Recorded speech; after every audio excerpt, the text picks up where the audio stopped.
Hi Robert, have a nice day? Dinner is ready. I'm hungry, so hurry up. All right.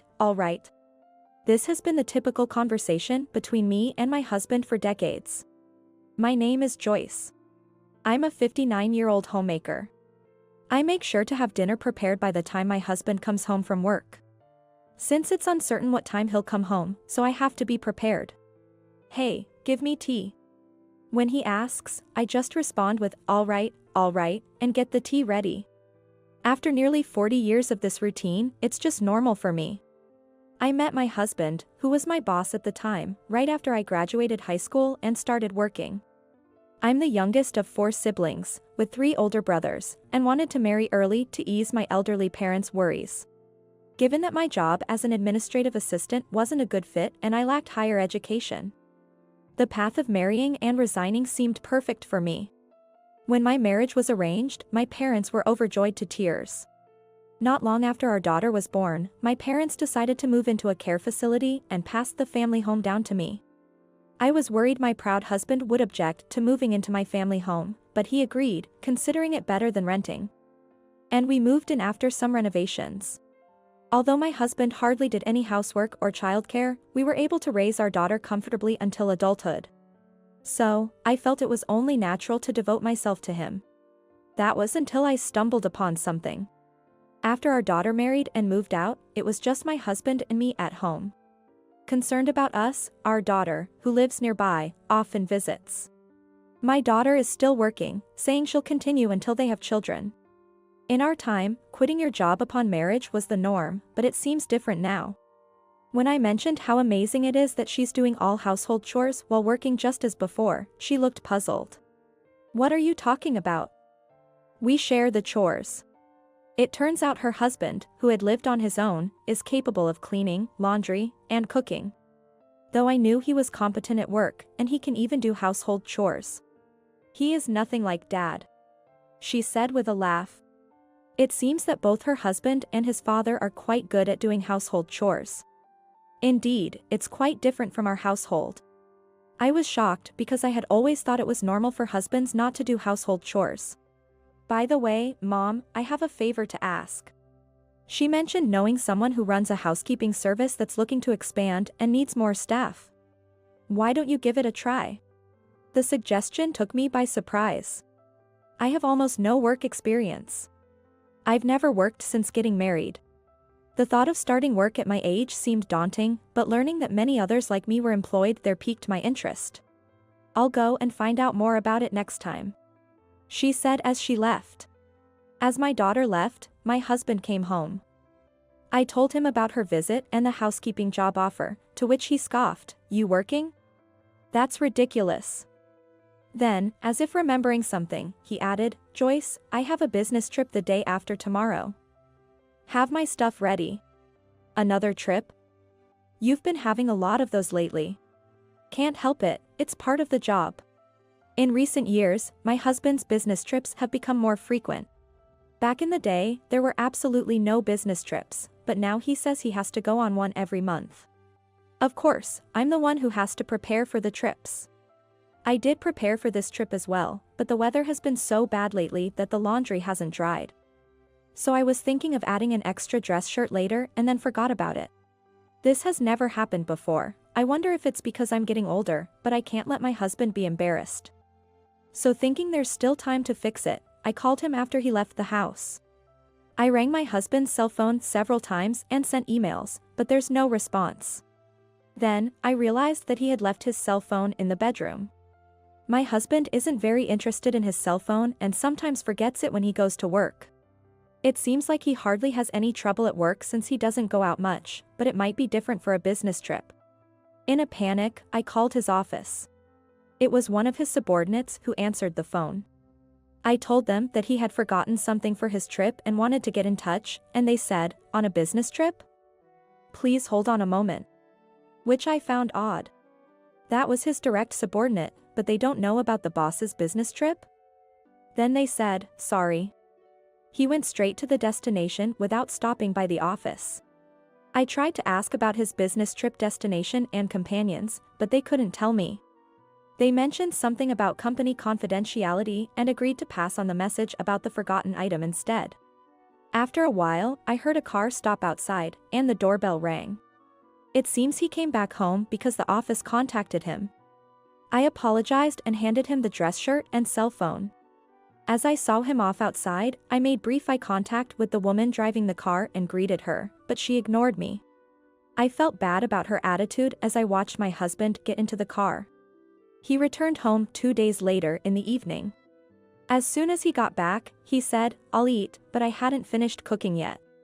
He didn't tell me he was coming home, so I had no idea when he would be back. And it was earlier than his usual time. He got grumpy and said, "Then hurry up," so I hurriedly prepared dinner. While setting the meal in front of him, I asked, "How was the business trip?" But he hardly answered me. "You wouldn't understand even if I told you since you don't work," he said, looking down on me. I sighed. He said he was tired, and quickly went to the bedroom after his meal and shower. I remembered what my daughter said and called her. "I really want to hear more about the housekeeping service. For 40 years since getting married, I've only done housework and childcare, thinking I couldn't do anything else if I tried to work. But maybe those 40 years wouldn't be a waste if I tried housekeeping work." With my daughter out of the house and me being alone more, I wanted to interact with people a bit more. So I decided to give the housekeeping work a try. My husband was against it. But he allowed it on the condition that I wouldn't leave the house when he was home and that I would keep up with the housework as usual. Starting work was a refreshing experience for me. Getting paid and appreciated for housework was something new. Although my daughter has thanked me before, I haven't heard the words "thank you" ever since she moved, and it became just my husband and me. I started to feel discontent for the first time with my husband. All he does is ask for food when he comes home, and tea when he's relaxing. There used to be more conversation in the past, but at some point, I began to realize deep down that I was being treated like a maid. When I got used to the job, I was assigned a new client. She was a woman living alone, slightly younger than me. When I visited her apartment, her face seemed familiar, but I couldn't place it. Citing work as her reason, she gave me instructions before leaving the house. Her room, a testament to her busy schedule, was cluttered with items, so I started with tidying up. While cleaning, I found a photo that made me do a double take. Next to the client in the photo was my husband. That's when I realized she was the woman driving the car when my husband had to stop by the house during his business trip because he forgot something. I can't take this photo with me, so for now, I'll just keep it in my heart. Thinking this, I finished my work with mixed feelings. That night, as soon as my husband came home, he said, "I have a sudden business trip tomorrow, so hurry up and prepare for it." Another business trip? When I said that, he replied irritably, "Can't be helped, it's work. Unlike you, who just gets paid for just doing housework, my job is tough." Does he need to look down on me to feel alive? I started to get really angry with my husband. On the day he left for his trip, I made up my mind and entered his room. I never imagined I would suspect my husband of having an affair. Perhaps he thought the same because I found evidence of his infidelity quite easily. Among them was a photo identical to the one I had seen at that woman's house. There were several photos in the drawer. I also found letters from his mistress. Letters saying things like, "Hearing you say my wife is just a maid and you love me made me so happy." Her name was there, no doubt about it, it was an affair. I immediately consulted my daughter. Luckily, she was off that day and said she would come right over. After telling her everything, she was even angrier than I was. "What do you want to do, Mom?" she asked, and for the first time, I realized I had a choice. And I told her I wanted a divorce. I may only know housework, but being called just a maid by my husband made me more angry than sad. I felt betrayed by the husband I had devoted myself to. The thought made me want to get away from him as soon as possible.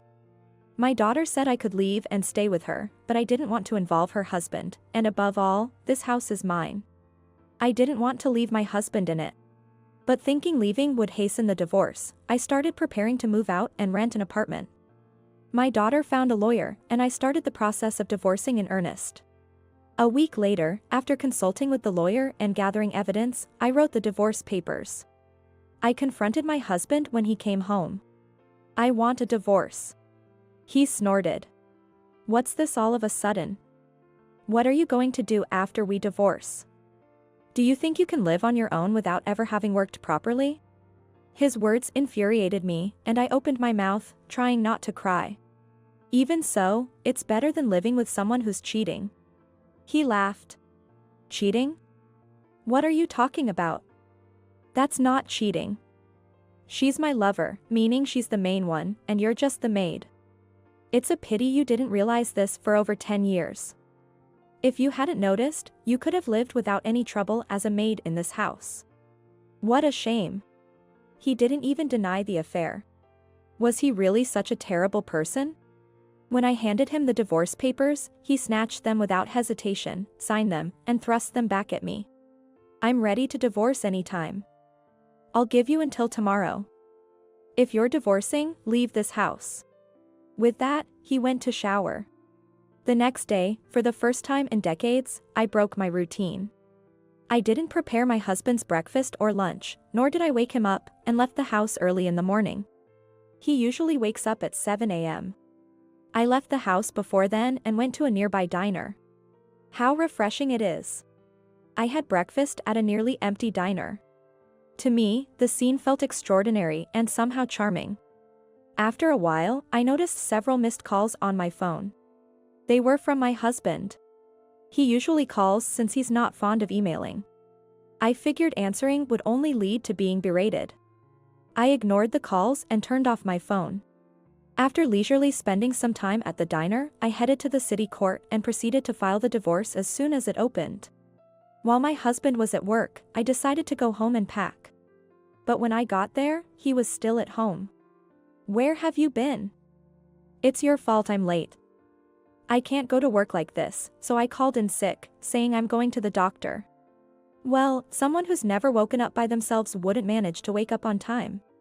But to think skipping work was his solution, that's quite the idea. Without the energy to retort, I started packing, ignoring him. So, you've decided to leave, huh? Then I'll start inviting her over to live here. He must be talking about his mistress.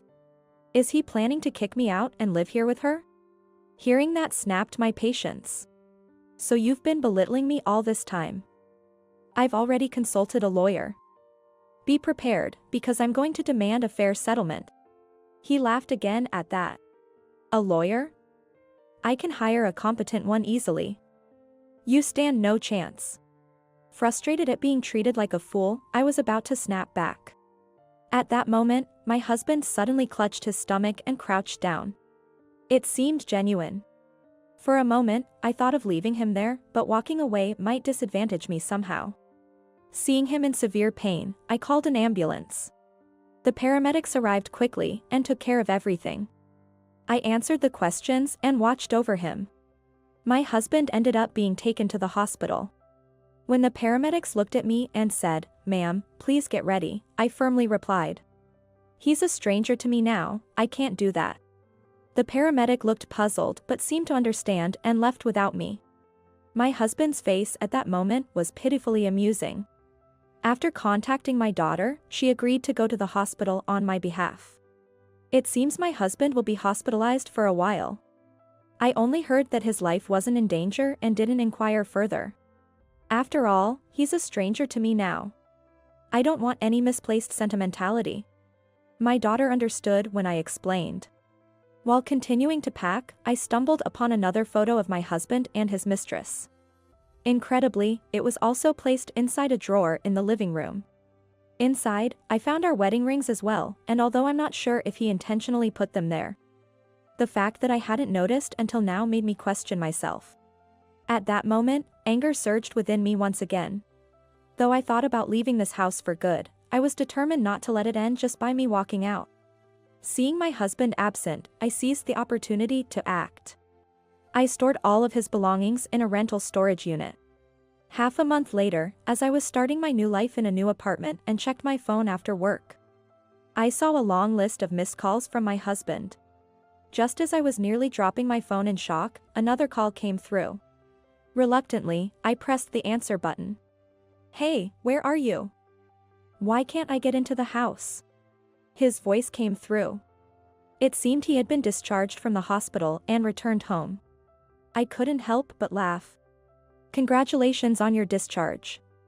That place is no longer your home, so please go to your mistress's place or somewhere else, I said. What do you mean by that? He yelled.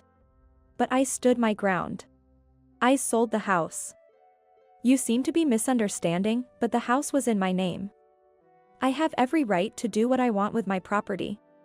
And I don't need to take orders from you. Besides, I've graduated from being your housekeeper.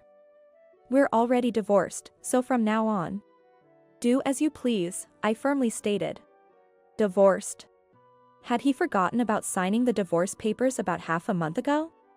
Or perhaps he never believed I would actually go through with the divorce. He seemed bewildered, but I ended the call there. Afterward, through a mediator, I demanded the numerous costs spent on my credit card from my ex-husband and his mistress. My ex-husband boasted about being able to hire a capable lawyer easily. He found no lawyer willing to take on a losing case. And I ended up receiving a substantial sum. From what my daughter gathered, my ex-husband's affair was well known at his company, which explained the reaction I got when I called his office.